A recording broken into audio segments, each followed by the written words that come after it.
안녕하세요. 오늘은 보건교육 반복론 5번째 시간으로 9월 29일 수업 진행하도록 하겠습니다.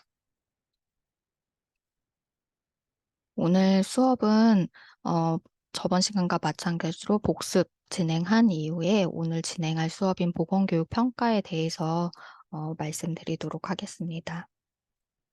저번 시간에는 건강행위 이론 중에 개인 간 수준 이론과 보건교육의 원리인 보건교육 계획 부분에 대해서 설명을 드렸는데 그 부분에 대해서 간단하게 살펴보고 수업을 진행하도록 하겠습니다.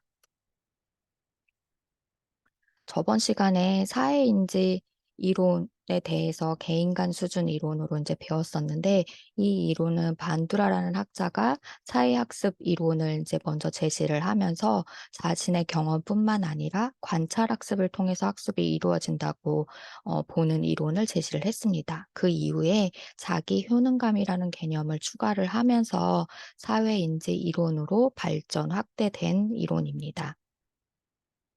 이 이론의 가장 중요한 관점은 인간의 행동은 환경 자극, 인지, 행동의 상호작용에 의해서 결정된다는 점이고, 그래서 크게 개인과 환경, 행동 세 가지 개념이 중요하다고 말씀을 드렸습니다. 그래서 개인의 경우에는 인지적 능력이나 신체적 특성, 성격, 신념, 태도 같은 것들을 포함하고 있고, 환경은 물리적 환경과 가족, 친구들 같은 사회적 환경을 얘기를 하고 있습니다.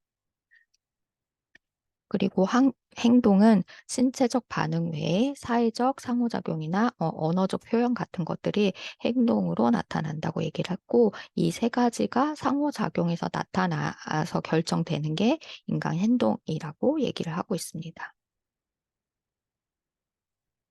이 사회인지 이론의 구성 요소는 11가지가 있다고 말씀을 드렸었는데 그중에 첫 번째 환경은 개인의 외부에 존재하는 물리적 사회적 요인을 이라고 정의를 했고, 상황은 환경에 대한 개인의 지각, 그리고 행동 능력은 특정 행동을 수행하기 위한 지식과 기술, 결과 기대는 행동에 기대되는 결과, 그리고 결과 기대치는 특정한 행동에 개인이 부여하는 가치, 그리고 자기 조절은 목표를 달성하기 위해 개인이 수행하는 행동이나 성과에 대한 규제를 말합니다.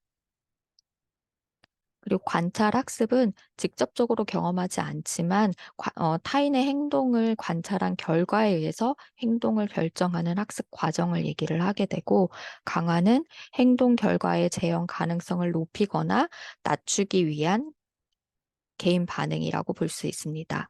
그리고 자기 효능감은 특정 행동을 수행하는 자신의 능력에 대한 신뢰나 자신감을 으로 정의하고, 정서적 대처는 개인이 정서적 자극을 다루는데 활용하는 전략과 전술을 얘기를 합니다.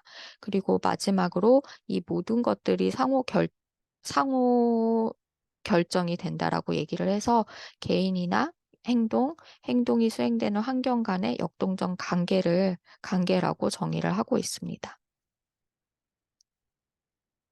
그래서 특히 정서적 대처 같은 경우에는 상황에 따른 정서적 문제를 처리할 수 있는 기술을 제공을 한다든지, 문제 해결과 스트레스 관리 훈련 방법 같은 거를 개발해서 적용하는 등으로 활용이 가능하다라는 것들을 좀 볼 수 있고, 저 위에 결과 기대에서 건강 행위의 긍정적 모델을 이제 설정을 해줘서 이런 것들로 활용할 수 있는 방법들이 있습니다. 그래서 이 정의와 활용을 어떻게 하는지는 한 번씩 조금 살펴보시면 좋을 것 같습니다.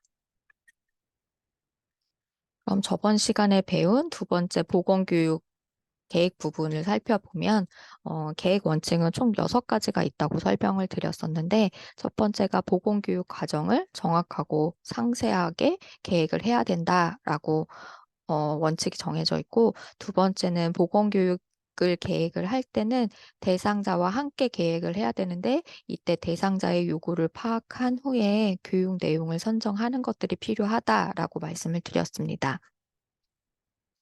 그리고 보건교육 계획을 수립을 할 때는 객관적인 내용인 자료에 근거를 해서 수립을 해야 되고, 교육의 성취를 염두에 두고 계획을 해야 되는데 비용, 인력, 시간 같은 것들을 고려한 장기적 안목을 가지고 교육 성취를 염두에 두어야 합니다.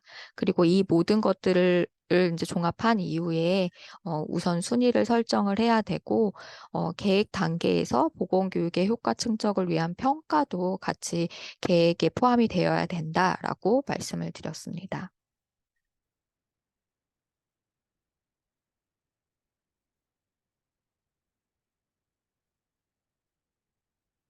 계획 과정은 총 5개 단계로 진행이 되는데 처음에 사전과 분석, 그리고 학습 목표 설정, 그리고 내용의 선정 및 체계화, 그리고 진행 과정 계획, 그리고 마지막 평가 계획까지 총 5개의 그 과정으로 이루어져 있다고 설명드렸습니다. 그래서 하나하나 간략하게 다시 살펴보면 사전과 분석은 크게 대상자 영역과 교육 환경 영역으로 나눠져 있는데 대상자 영역은 학습 요구와 준비 정도, 그리고 교육 환경 부분은 교육자, 교육자와 학습자 관계, 물리적 학습 환경 요렇게 사정을 한다고 말씀을 드렸습니다. 대상자 영역 중에 학습 요구는 그 어떤 부분이 부족한지 파악해서 학습 요구에 반영하기 위한 거고 학습 요구 인제 사정 단계에서는 특성이라든지 그 대상자의 특성이라든지 건강 문제의 자료를 수집을 하고 다른 정보원들을 포함을 합니다. 그리고 다른 팀과 협조를 하고 우선순위를 설정해서 교육 자원을 파악하는 것까지 학습 요구 사정 단계에 포함이 되고 우선순위를 결정을 할 때는 우리가 많이 알고 있는 메슬로우의 욕구 이론이나 스테노프와 랭커스터의 지역사회 건강 문제 우선순위 원칙 같은 우선순위를 정하는 이론들을 적용을 해서 건강 문제의 순서를 정하는 것들이 필요하게 됩니다. 그리고 두 번째 준비 정도를 사정을 할 때는 보건교육의 내용이 대상자에게 얼마나 중요한 건지, 그리고 대상자가 그 정보를 필요하다고 생각하는지를 파악하는 게 준비 정도 상정인데, 이거는 피크 요소라고 해서 신체적 준비 정도, 정서적 준비 정도, 그리고 경험적 준비 정도, 지식적 준비 정도, 이렇게 4가지 요소를 파악을 한다라고 말씀을 드렸고, 각각은 신체적은 신체 기능이나 과업에 복합한 정도, 환경이나 건강 상태 같은 것들이 내용에 해당이 된다고 했고, 정서적 준비 정도는 불안 수준이나 지지 체계, 동기화 정도 같은 것들이 포함이 됩니다. 그리고 경험적 준비 정도는 이전에 경험했던 거, 문화적 배경, 과거 대처 기전, 그리고 바람 정도 같은 것들이 포함이 되고, 지식적 준비 정도는 현재 지식 정도나 인지적 능력, 그리고 대상자에게 적합한 학습 유형 같은 것들에 대한 사정이 들어가야 됩니다. 이런 준비 정도를 사정하는 방법으로는 면접이나 초점 그룹 기법, 자가보고 질문지, 시험, 관찰 등이 있다고 말씀을 드렸는데 그중에서 관찰은 직접 관찰, 간접 관찰, 그리고 지역 시철 같은 방법들이 포함이 된다라고 설명을 드렸습니다.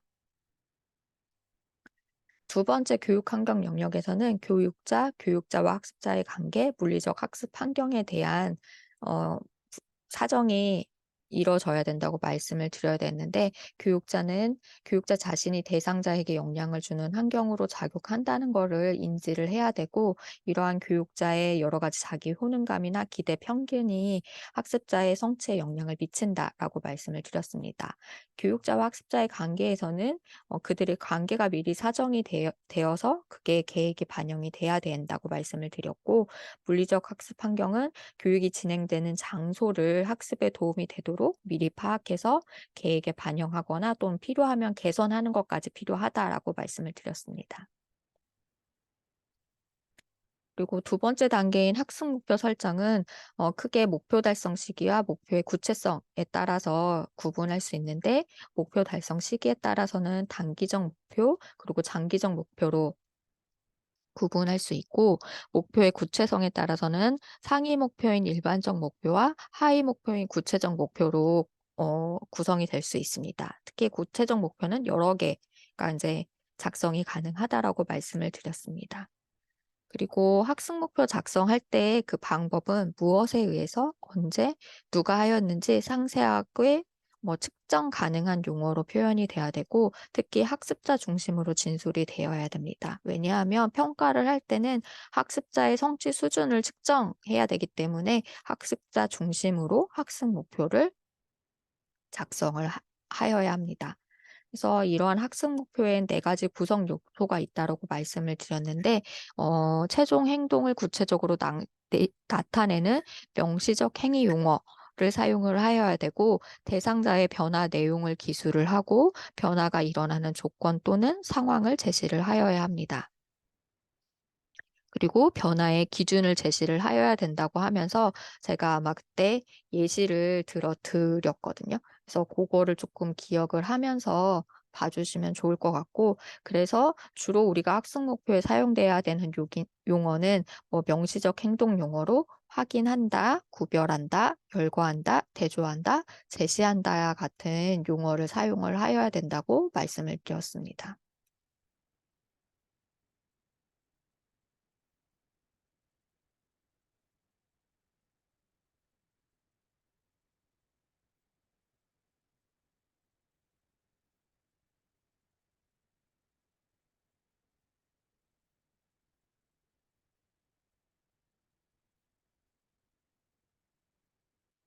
그리고 학습 목표 설정 영역은 크게 세 가지로 나눠서 인지적 영역, 정의적 영역, 심동적 영역으로 나눠진다라고 말씀을 드렸고,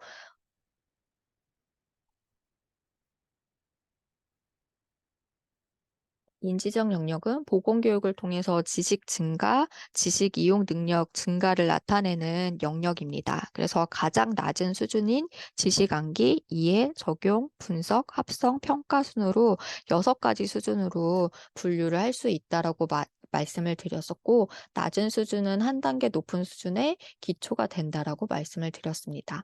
그리고 두 번째 정의적 영역은 보건교육을 통해서 대상자의 느낌이나 정서가 변화하고 대상자의 성격이나 가치 체계로 통합되는 것을 말한다고 했는데 내적 변화 과정이라고 말씀을 드렸습니다. 하지만 여기는 내적 변화 과정이라서 측정 가능한 목표 설정이 조금 어려운 부분이 있다라고 말씀을 드렸습니다. 그리고 여기서는 복잡성에 따라서 단순한 것에서 복합적인 걸로 이제 분류가 되게 됐는데, 그래서 수용, 반응, 가치화, 조직화, 인격화 순으로 5가지 수준으로 구분을 하였습니다. 세 번째는 심동적 영역인데 보건교육을 통해서 생각하고 판단하여 시행하는 기술을 획득하는 것에 해당하는 영역이고, 여기는 뭐 근육 발달에 따른 뭐 신체 조절 운동 능력과 같이 길러지는 것뿐만이 아니라 연습 같은 것들을 통해서 익숙하게 수행하게 되는 기술을 갖는 거를 얘기하는 영역입니다. 여기는 총 7가지 수준으로 나눠져 있는데 지각, 태세, 안내에 따른 반응, 기계화, 복합 외적 반응, 적응, 창조 순으로 구분이 되고 있습니다. 그러면서 그때 예시로 그 학습 목표 설정 영역별 수준 행동 용어와 예시를 표로 제시를 해렸었는데, 그때 대표적인 행동 용어들을 한두 개 정도는 조금 기억을 해 주시면 좋을 것 같습니다.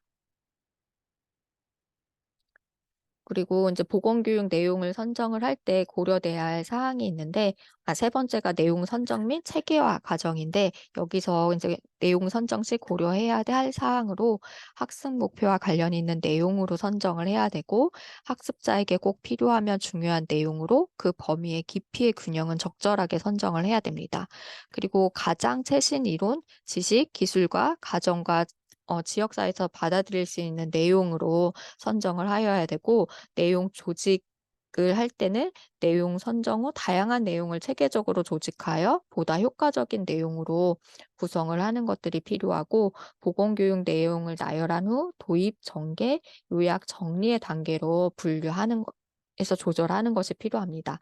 이때 내용을 체계화할 때는 이미 알고 있는 것에서 모르는 것, 직접적인 것에서 간접적인 것, 그리고 구체적인 것에서 추상적인 것, 쉬운 것에서 어려운 것 순서로 배열을 해야 된다고 말씀을 드렸습니다.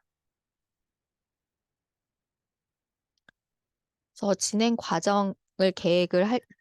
네 번째 진행 과정을 계획할 때는 앞서 설명드렸듯이 도입, 전개, 정리 단계로 구분을 해야 되고, 도입 단계가 10에서 15%, 전개 단계가 70에서 80, 정리 단계가 10에서 15% 정도로 배정을 해야 됩니다. 그리고 각 학습 내용을 구체적으로 작성을 하고 소요 시간도 기술을 해야 된다라고 말씀을 드렸습니다. 도입 단계는 보건교육에 대한 흥미를 유발하고 동기를 부여해서 교육에 대한 괴가를 주어서 대상자가 준비할 수 있도록 하는 단계고요.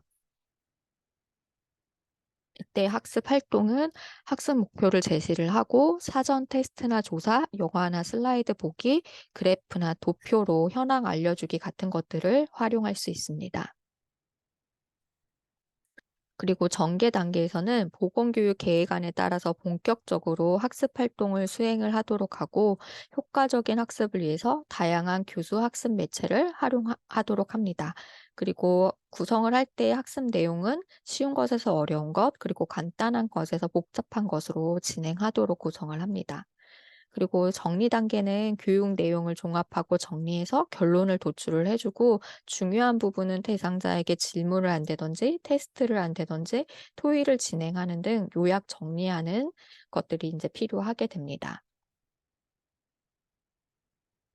그 마지막 이제 평가 계획에서는 보건교육은 연속적인 과정으로 보기 때문에 보건교육의 평가는 교육자와 학습자 사이의 상호 과정으로 보게 됩니다. 그래서 학습자가 가르침과 배움의 모든 활동에 참여하게 되는 과정이 이제 평가 과정이 됩니다. 그래서 이 평가는 해당 보건교육이 성공적이었는지 증명하기 위한 근거로 수립이 되어야 되고 이래서 이제 계획 단계에서 이미 평가에 대한 계획을 미리 세워야 한다라고 이제 말씀을 드렸습니다. 이때는 무엇을 누가 어느 시점에서 평가할 것인지에 대한 내용을 포함하여서 작성을 하게 됩니다. 그래서 저번 시간에 살펴본 그 보건교육 계획까지 이제 살펴보았고 사전과 분석부터 평가 계획까지 하는 단계와 각각의 그 단계별 들어가는 내용들에 대해서 조금씩 한 번씩 더 살펴보았습니다. 그래서 이번 시간에는 보건교육의 평가, 학습 목표 를 살펴보면은 보건교육 평가의 목적을 기술을 하고 보건교육 평가의 유형에 대해서 설명을 할 수 있습니다. 그리고 보건교육 평가 방법에 대해서 설명을 하고 평가 도구의 조건에 대해서 설명한다라고 제시를 하고 있습니다.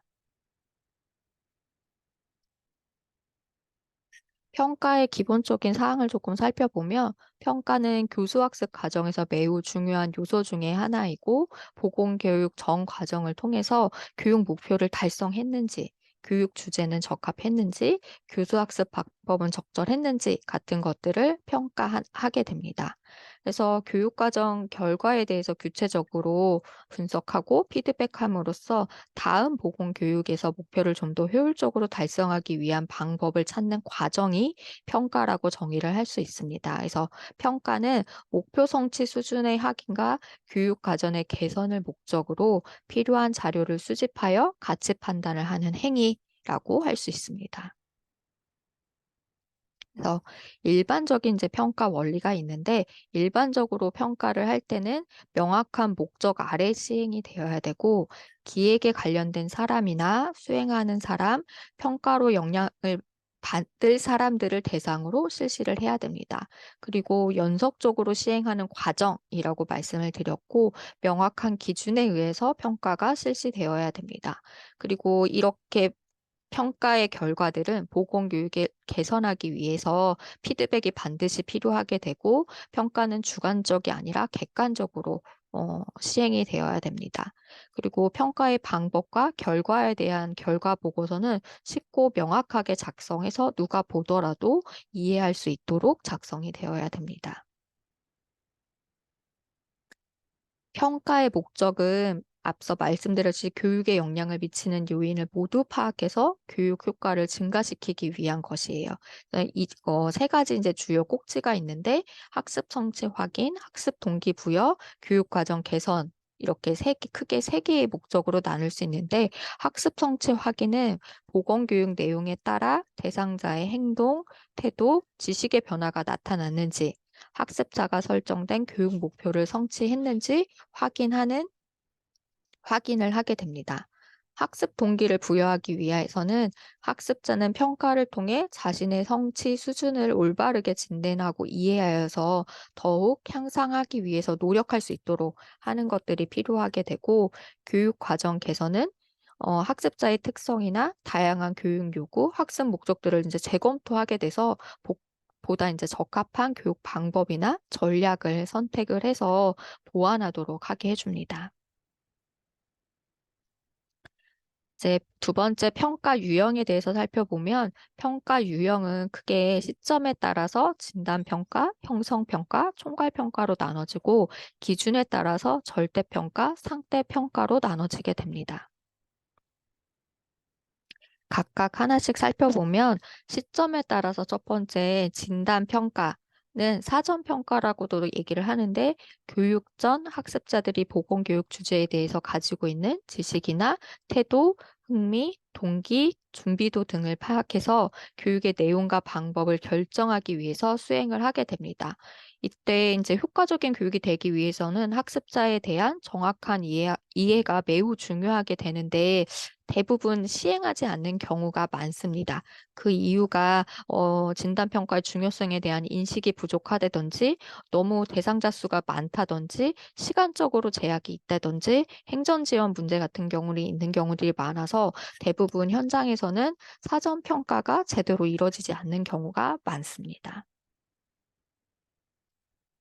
그리고 형성평가는 교육이 진행되는 동안 학습의 진행 정도를 점검하는 평가입니다. 그래서 학습의 영향 요인을 파악해서 개선하게 돼서 설정된 학습 목표에 용이하게 도달할 수 있도록 하도록 하기 위한 평가 방법이고요. 그래서 교육자는 이 형성평가를 통해서 대상자의 주의 집중을 강화시키고 학습 동기를 유발하고, 형성평가 결과에 근거해서 교육 방법이나 내용 등을 개선할 수가 있게 됩니다. 그리고 남은 시간을 좀 효율적으로 활용할 수 있게 해주는 평가 중에 하나라서, 이때 뭐 형성평가를 통해서 확인된 개인 차를 통해서 개별화 학습을 시도를 할 수 있게 됩니다. 그리고 중간 목표 점검이 목적이라서 평가의 기준은 최저 수준으로 설정을 하는 게 필요합니다. 총괄 평가는 교육이 끝난 후 실시하는 최종 평가라서 학습자의 최종 목표 도달 여부를 확인하는 것이 주된 목적이게 됩니다. 그래서 전체 교육 과정을 이제 점검을 하게 돼서 최종적으로 평가를 하고, 그 결과를 교육 계획에 반영해서 다음 교육을 조금 더욱 향상시킬 수 있도록 방안을 마련하게 하는 평가 방법입니다. 그래서 크게 비교하는 표를 좀 보면, 진단평가, 형성평가, 총괄평가는 지금 보면 교육 전, 교육 중, 교육 후 이런 식으로 시점에 따라서 진단, 형성, 총괄로 구분을 할 수가 있고, 진단평가의 평가 목적은 학습 전 학습자의 지식, 흥미, 능력 평가, 그리고 학습 중복을 회피를 하고 학습 곤란에 대한 사전 대책을 수립을 합니다. 그리고 학습자 수준에 적합한 교습 방법을 이제 준비하기 위해 진단 평가를 실시를 하게 되고, 평가 기준은 절대 평가 또는 상대 평가가 되게 됩니다. 그리고 형성평가는 교육 중에 시행하는 평가로, 평가 목적은 학습자의 목표 도달 정도를 중간에 점검해서 학습 동기를 유발하고 학습에 뭐 조금 곤란한 점 같은 것들을 조금 찾은 다음에 개선하는 것들이 이제 필요하게 됩니다. 그리고 요거는 평가 기준이 절대평가로 들어가게 됩니다. 총괄평가는 교육 후에 진행이 되고, 평가 목적은 학습 성취도를 판정을 해서 자격 같은 거를 부여한다든지, 집단 간 학습 효과를 비교를 한다든지, 다음 교육에 이제 피드백을 해서 보완하는 것들을 목적으로 합니다. 그래서 여기서도 평가 기준은 절대평가 또는 상대평가를 시행하게 됩니다. 그래서 세 가지 시점에 따른 평가 분류 중에 형성평가는 반드시 절대평가를 실시하고, 나머지 두 개는 절대평가나 상대평가를 편의에 의해서 선택을 하면 됩니다. 그리고 두 번째 평가 유형인 기준에 따라서는 두 가지 평가 방법으로 구분이 되는데 처음에 이제 절대 평가는 달성 목표를 먼저 설정하고 교육 이후 학습자들이 달성해야 할 목표를 성취했는지 확인하는 평가입니다. 그래서 다른 말로 준거 지향 평가나 목표 지향 평가라고도 말합니다. 그래서 절대 평가에서는 학습자가 얼마나 성취했는지가 아니라 무엇을 성취했는지에 초점을 맞추게 됩니다. 그래서 이거는 발달적 교육관을 근거하고 있는데 학습자별 개인차는 교육 활동을 통해서 최소화할 수 있고 적절한 교수 학습 방법과 환경을 제공하면 대부분 모든 사람들이 학습 목표를 성취할 수 있다라고 보는 관점입니다.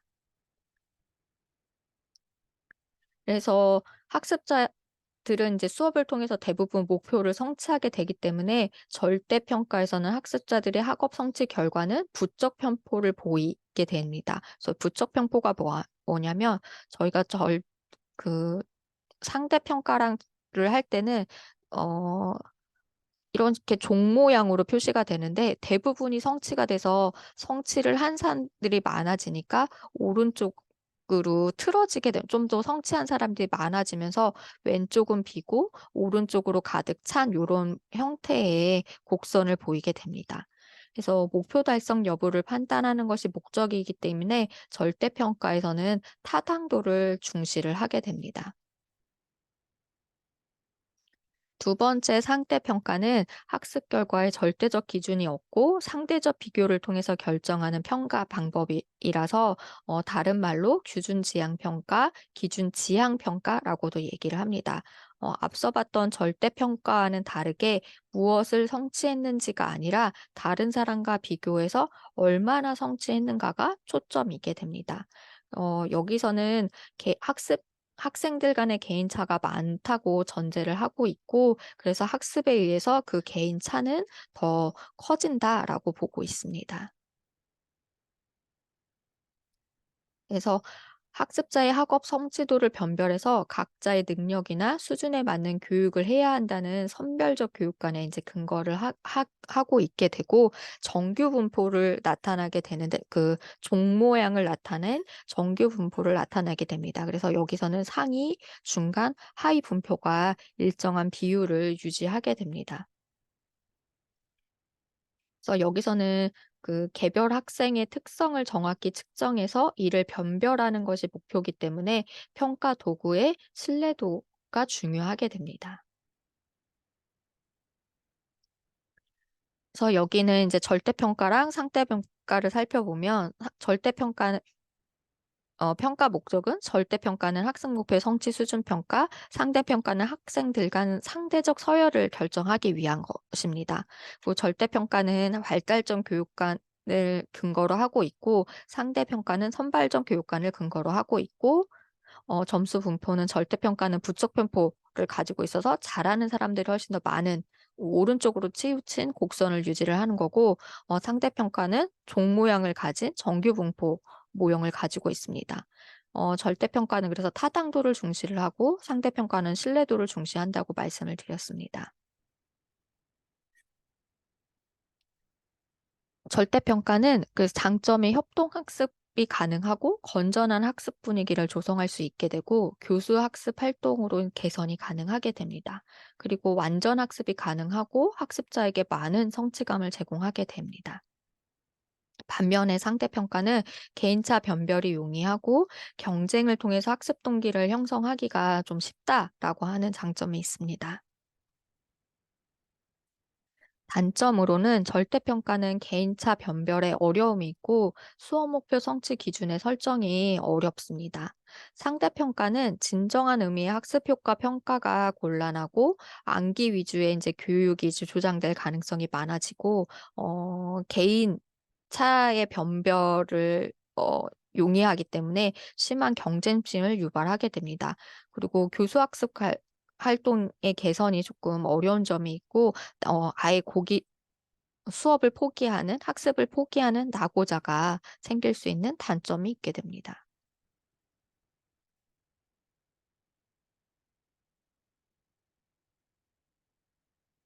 평가의 방법은 보건교육의 효과를 평가할 때는 교육 전 설명한 목표에 따라서 지식이나 태도, 행동을 측정하게 됩니다. 그래서 앞서 봤던 인지적 영역에서는 질문지나 구두 질문을 통해서 평가를 하게 되고, 정의적 영역인 이제 태도 부분은 관찰이나 질문 혹은 태도 척도에 의해서 평가를 하게 됩니다. 그리고 심동적 영역은 직접 관찰을 통해서 평가를 하게 되는데, 평가 방법으로 활용되는 것들은 관찰법, 그다음에 구두 질문법, 그리고 자가 보고, 그리고 지필 검사, 평정 척도 같은 것들을 사용을 하게 됩니다. 그래서 요 각각 이제 하나하나 좀 살펴보면, 첫 번째 관찰법은 대상자의 행동을 측정하는 매우 유용한 평가 방법입니다. 그래서 기술 등의 이제 심동적 영역뿐만이 아니라 다른 방법으로는 측정이 불가능한 사회적 상호작용이나 감수성, 언어 표현 같은 정의적 영역을 평가하는데도 활용이 되는 방법입니다. 그래서 여기서는 직접 관찰법은 학습자가 배운 내용을 실제 직접 수행하도록 해서 평가하는 직접 관찰법이 있고, 그렇게 하기 힘든 뭐 언어적 반응 같은 것들을 관찰하는 간접 관찰법이 있습니다. 그래서 저희가 주로 이제 당뇨 발 관리 같은 것들을 할 때는 발 관리하는 마사지하거나 발 관리하는 것들을 한번 앞에서 보여주고 직접 따라하도록 하는 거를 관찰해서 평가를 하게 되는 것들이 이런 직접 관찰법에 해당한다고 보시면 됩니다. 그리고 필요시에는 동영상 촬영을 이제 촬영을 활용을 해서 학습자의 행동을 여러 번 재현할 수 있도록 하게 하는 것들도 필요하게 됩니다. 그래서 이렇게 되면 이제 좀 더 정확하게 이제 관찰을 하고 기술할 수 있는 장점들이 있게 됩니다.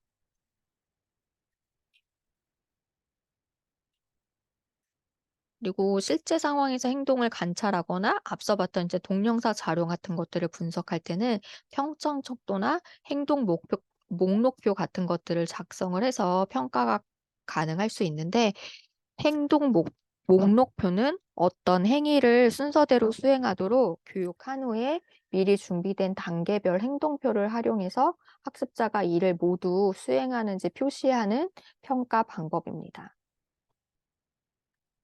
그래서 뭐 예를 들면 심폐소생술 능력 측정법을 행동 목록표에 의해서 이제 평가를 하게 되면 올바르고 영속적으로 수행된 각각의 행동을 기록을 한다. 뭐 이런 식으로 하고, 뭐 비연속적으로 실현된 거에는 조금 별도 표기를 한다. 뭐 이런 식으로 해서, 그러니까 체크리스트 같은 거를 만들어 놓습니다. 그래서 거기 이제 항목에 전반적인 사고 현장을 눈으로 관찰한다.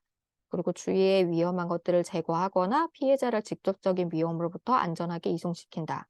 다른 사람에게 적절한 지시를 내리고 다른 사람의 도움을 적절히 이용한다. 뭐 피해자의 기도를 청결히 한다. 머리를 호흡하기에 편하게 한다.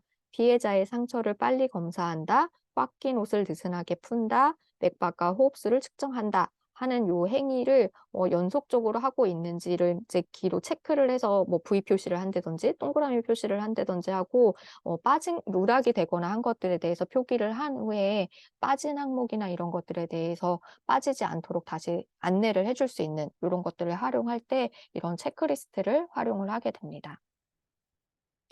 이러한 관찰법을 통해서 평가를 할 때 유의해야 될 사항이 있는데, 다양한 상황에서 관찰자의 기억이나 인상, 선입견을 배제한 객관적 관찰을 통해서 계획적이고 조직적으로 관찰하는 것이 중요하게 됩니다. 그리고 관찰법을 활용할 때 고려할 점으로, 관찰 전에 무엇을 언제 어떤 기준에 따라서 관찰하고 기록할지 구체적으로 계획을 세워야 되고, 사전에 관찰 내용, 방법 기록하는 법을 훈련해서 적절한 기록 방법을 유지하는 것들이 필요합니다. 아마 이제 병원에서 이런 상황이 맞닥뜨린 것 중에 하나가, CPR 같은 상황이 이제 발생했을 때 그 상황을 거의 초 단위로 1초 단위로 다 기록을 하게 돼 있거든요. 그런 것들이 훈련이 되지 않으면 할 수 없는 것처럼, 이 관찰법도 미리 이런 것들을 조금 연습을 통해서 훈련을 한 이후에 이런 평가 방법을 적용을 해야 된다라고 생각을 하시면 될 것 같아요. 특히 이제 관찰하는 내용뿐만이 아니라 관찰되는 상황, 뭐 외부에서 한다 그러면 날씨나 뭐 주변의 소음 정도 이런 것들을 이나 뭐 조건, 돌발 사건 같은 것들을 반드시 기록으로 남겨서 결과 해석할 때 이런 것들을 조금 고려해야 될 필요가 있게 되고, 관찰자의 편견이나 의견이 들어가지 않도록 객관성을 잘 유지하는 것들이 이제 중요하게 됩니다.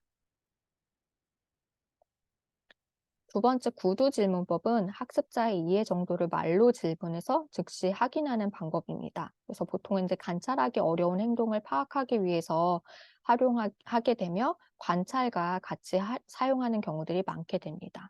근데 뭐 구두 질문법이 수업 중에 학습자에게 질문하는 것을 의미하지는 않고, 보통 입학이나 입사시험, 고등교육 과정 중에서 학습자가 갖고 있는 학습 결과를 알아보기 위해서 주로 많이 활용을 하게 됩니다. 하지만 수업 중에 이제 활용할 수 있는 방법으로는 뭐 오랄 테스트라고 해서 수업 내용에 관련된 질문을 여러 가지 하면서 어느 정도 이해를 하고 있는지 평가를 하게 되면 수업 중에도 구두 질문법을 활용을 충분히 할 수 있다고 보면 됩니다. 이때 평가 질문은 분명하고 구체적이어야 하고, 유도하는 질문이나 사회가 요구하는 대답을 할 만한 질문은 피하는 게 좋습니다. 그리고 세 번째, 자가보고법, 자기감시법에 대해서 설명을 드리면, 척도벽을 사용한 설문지나 개방식 질문지, 질문식의 자가보고는 대상자의 태도, 가치, 흥미, 선호, 불안, 자존감 같은 정의적 영역의 학습을 평가할 때 사용을 하게 됩니다. 태도를 묻는 척도를 사용할 때는 응답자가 사이가 바람직하다고 생각하는 방식으로 대답할 수 있기 때문에 도구 제작이나 그 결과 해석을 잘 해야 되는 것들이 이제 중요하게 됩니다. 보통은 자가보고나 자기감시법도 행동 관찰과 병행하는 것이 이제 바람직하지만, 평가의 목적이 행동 변화 확인이라면 직접 행동을 측정하는 것이 더 유용하게 됩니다. 대상자가 내면적 또는 외향적 행위를 한 후에 자신의 행위를 기록하는 방식으로 외부에서 관찰한 자료와는 차이가 있을 수 있게 됩니다. 이러한 차이에 대한 이유를 찾는 평가도 조금 필요하다라고, 이럴 경우에는 필요하다라고 볼 수 있습니다. 네 번째는 선생님들이 많이 알고 있는 필기시험, 지필검사인데, 이때 읽을 수 있고 질문에 대한 지식이 있는 사람에게 사용할 수 있는 방법으로 인지 영역, 학습 목표, 성취 정도를 측정하기에 적합한 평가 방법입니다. 그래서 어, 읽을 수 있고 질문에 대한 지식이 있는 사람이라고 하는데, 읽지 못하는 사람이 지금 현재 많을까라고 하지만, 병원에 있다 보면은 생각보다 글을 읽지 못하거나 제대로 이해를 못하는 사람들이 많기 때문에, 이러한 지필 검사나 필기 시험을 사용을 할 때 대상자의 수준 정도를 정확히 잘 파악을 해야 된다라고 보시면 됩니다. 지필 검사는 문항 유형에 따라서 서답형과 선택형으로 나눠질 수 있는데, 서답형은 평가 대상자에게 해상을 요구해서 직접 정답을 써넣는 형식이라서 단답형, 완결형, 논문형 같은 유형들이 있게 됩니다. 그리고 선택형 문항은 인지 영역만을 평가하는 문항이라서 어떤 내용을 기억해야 할 필요가 없어요. 그래서 문제에 함께 주어진 여러 개의 선택지 중에서 정답을 고르도록 하는 것입니다. 그래서 이거는 진의형이나 배합형, 선다형 같은 유형들이 있게 됩니다. 각각의 형태를 보면, 서답형에서는 이제 단답형 같은 경우에는 간단한 단어나 구, 숫자, 위치, 그림 같은 제한된 형태로 대답하는 형식입니다. 그래서 예를 들면 그냥 임산부가 보건소에 등록해야 할 가장 적절한 시기는 임신 몇 개월인가? 그러면 뭐 임신 초기 뭐 3개월, 4개월, 아니면 임신을 진단한 이후 바로 뭐 이런 식으로 간단하게 답할 수 있는, 문장이 아니라 단어로 답할 수 있는 것들이 이제 단답형에 해당이 하게 되고, 완결형은 질문 문장의 일부분을 비워놓고 거기에 적절한 단어나 구호, 기호 등을 써넣어서 전체 내용을 완성하도록 하는 방법입니다. 그래서 예를 들면 코로나 감염 시 자가격리 기간은 가로 1이다 라고 하면은 뭐 7일이다 이런 식으로 작성할 수 있도록 하게 하는 방법입니다. 논술형은 어떤 질문이나 지시에 따라 자유로이 평가 대상자의 능력에 의해 답을 구하는 방법이라서 보통은 저희 서술 문제라고 하죠. 그래서 예를 들면 뇌졸중의 조기 증상을 요약하라. 네 줄 중에 조기 증상을 기술하라. 네 줄 중에 조기 증상을 아는 대로 모두 작성하시오. 작성하라. 뭐 요런 식으로 요약하라 하라. 작성하라. 뭐 요런 식으로 요런 식의 동사를 사용한 문장을 활용하게 됩니다.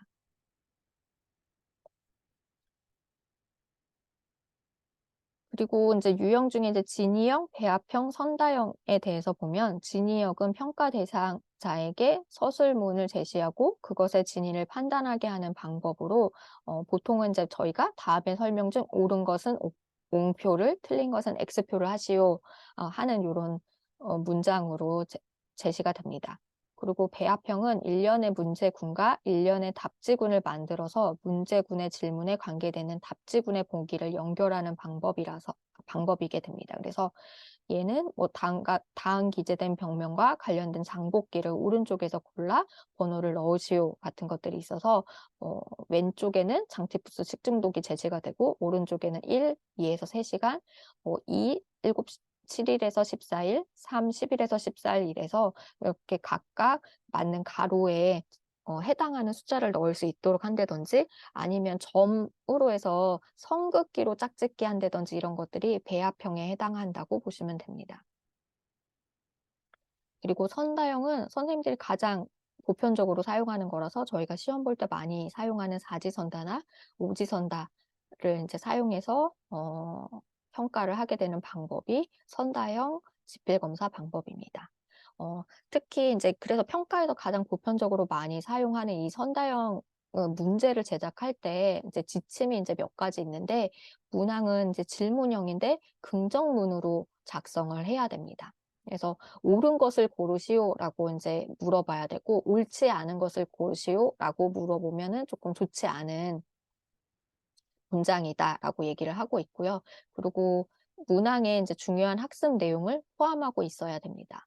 그리고 문항의 질문에는 답을 암시하는 내용이나 문구가 포함되어 있지 않아야 하고 단순 명쾌하게 서술이 되어야 됩니다. 그리고 한 개의 문장은 한 개의 사실만을 질문하도록 해야 되고 문항이나 답지는 간단하고 명확한 단어로 서술이 되어야 됩니다.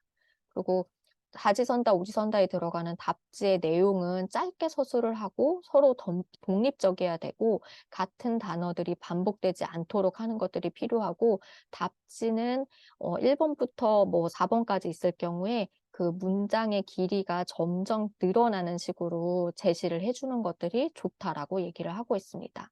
그리고 정답의 번호가 한 숫자에 몰리지 않도록 배정하는 것들이 이제 하게 됩니다.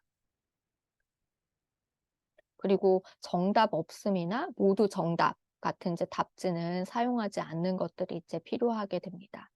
아까도 말씀드렸지만 답지의 길이는 비슷하게 하거나 다를 경우에는 짧은 답지부터 윗번호로 배정을 하는 것들이 조금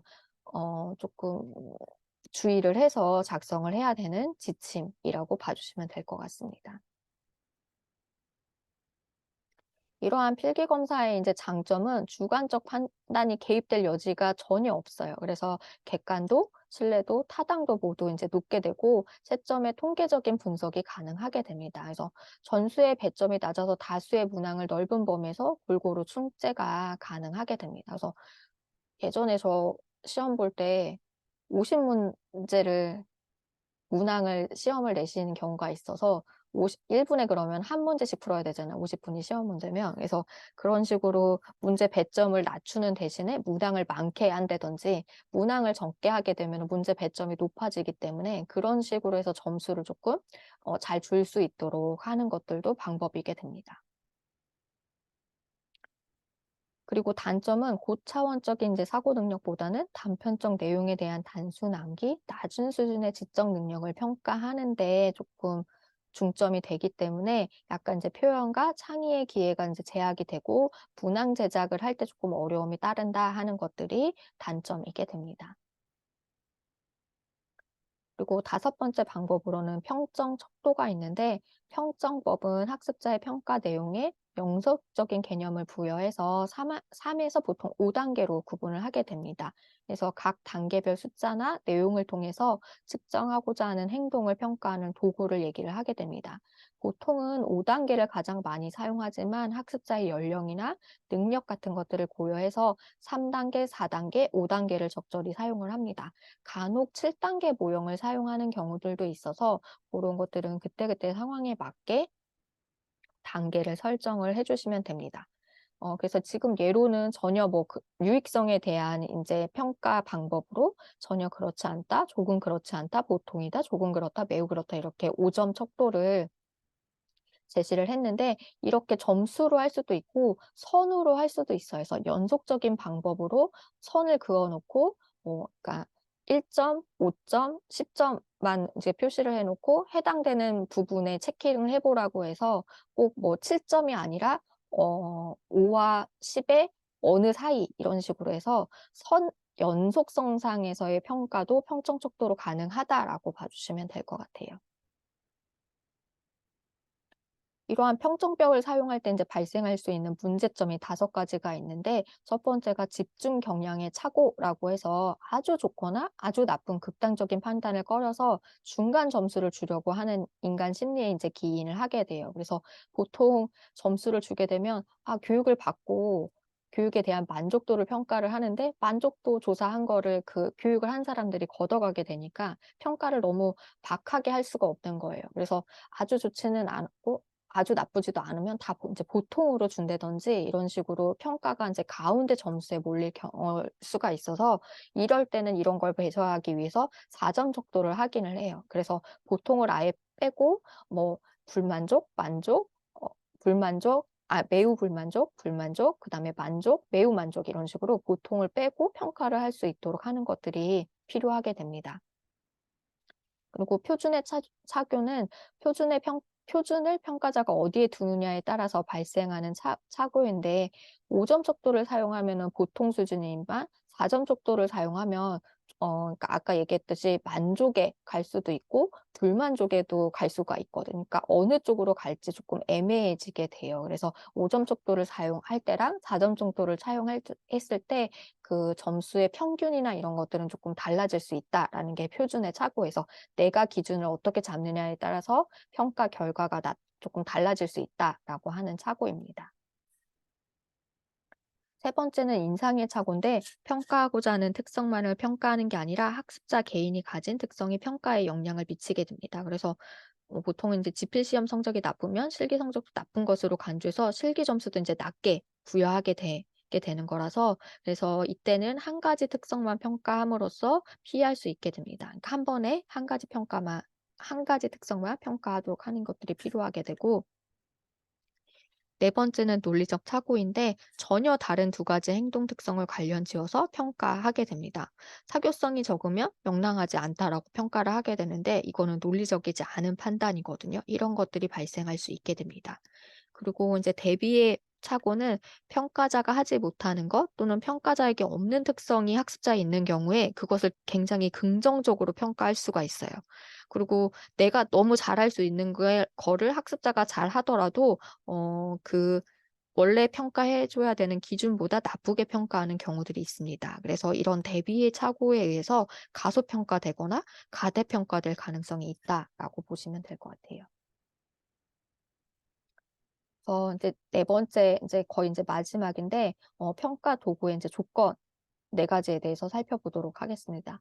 첫 번째는 앞에도 지금 평가하면서 타당도에 중점을 둔다든지 신뢰도에 중점을 둔다든지 이런 얘기들이 나왔어요. 그래서 그 세부 내용에 대해서 좀 살펴볼 텐데 타당도는 평가 도구가 평가하려는 내용을 제대로 잘 측정하고 있는지, 도구가 사전에 설정된 목표를 정확하게 측정하고 있는지를 평가하는 도구의 조건입니다.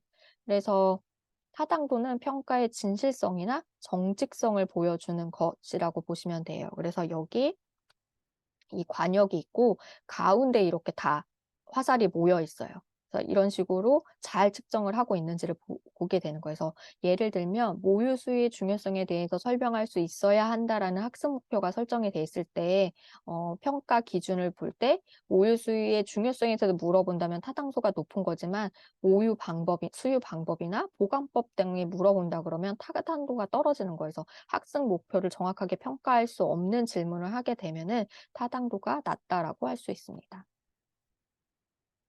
두 번째 신뢰도는 이렇게 관역에서 집중해서 있어요. 한쪽에는 모여 있지만 가운데가 아니라 사이드 쪽으로 이렇게 밖으로 빠져나와 있는 게 되는데 측정하려고 하는 내용을 오차 없이 얼마나 정확하고 일관되게 측정하느냐 하는 게 이제 신뢰도이게 됩니다.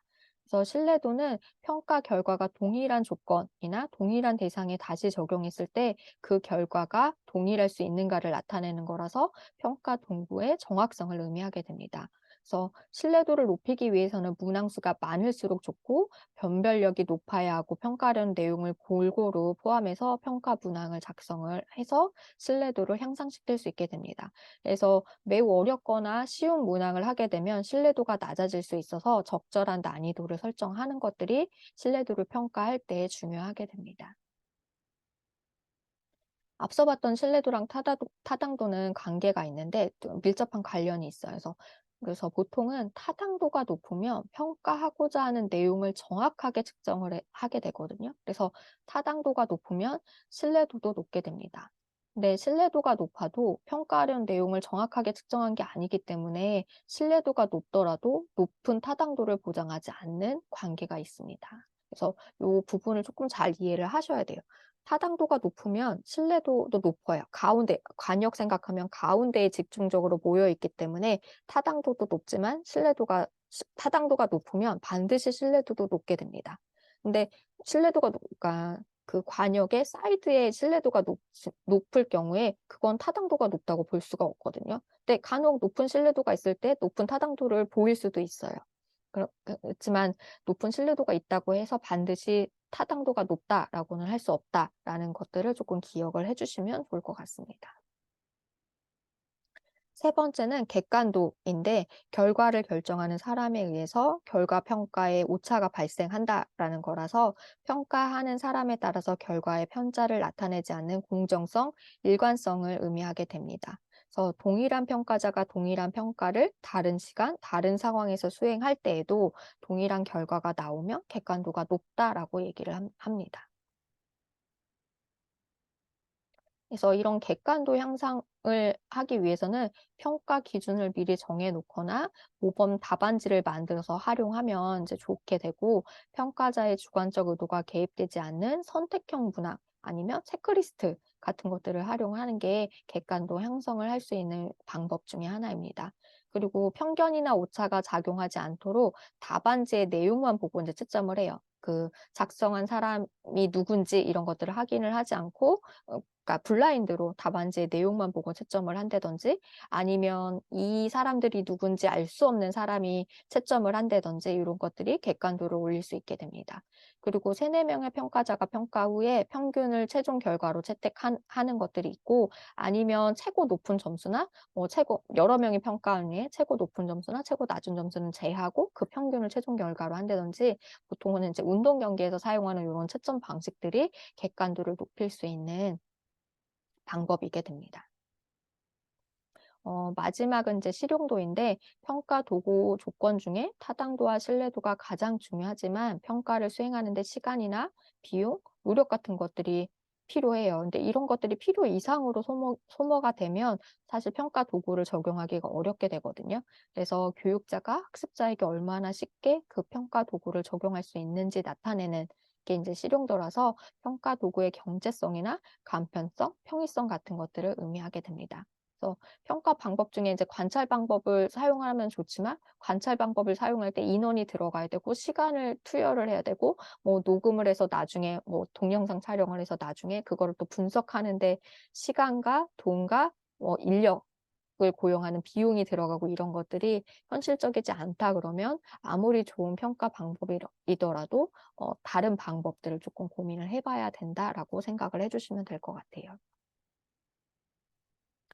그래서 오늘 배운 이제 보건교육 평가 방법을 조금 쭉 정리를 해 보면 평가 목적은 세 가지로 이제 설명을 드렸어요. 학습 성취를 확인을 하고 학습 동기를 부여를 하고 교육 과정을 개선하기 위한 목적으로 평가를 시행을 한다라고 말씀을 드렸고, 평가 유형은 시점과 평가 기준에 따라서 진단, 형성, 총괄 평가, 그리고 절대 상대 평가로 나눠진다라고 말씀을 드렸습니다. 그래서 각각의 그 목적이나 그리고 장단점 같은 것들에 대해서 조금 기억을 해 주시면 좋을 것 같습니다. 그리고 평가 방법은 총 5가지 설명을 드렸는데, 관찰법, 구두 질문법, 그리고 자가보고, 그리고 지필검사, 이제 필기시험, 그리고 평정척도가 있었고, 평가 도구의 조건은 총 4가지가 있는데 타당도, 신뢰도, 객관도, 실용도로 나눠져 있고, 각각에 해당하는 의미가 무엇인지 조금 기억을 해 주시면 좋을 것 같습니다. 오늘 수업은 여기까지 진행할 예정이고요. 추석 연휴 잘 보내시고 다음 주 금요일 학교에서 뵙도록 하겠습니다. 고생하셨습니다.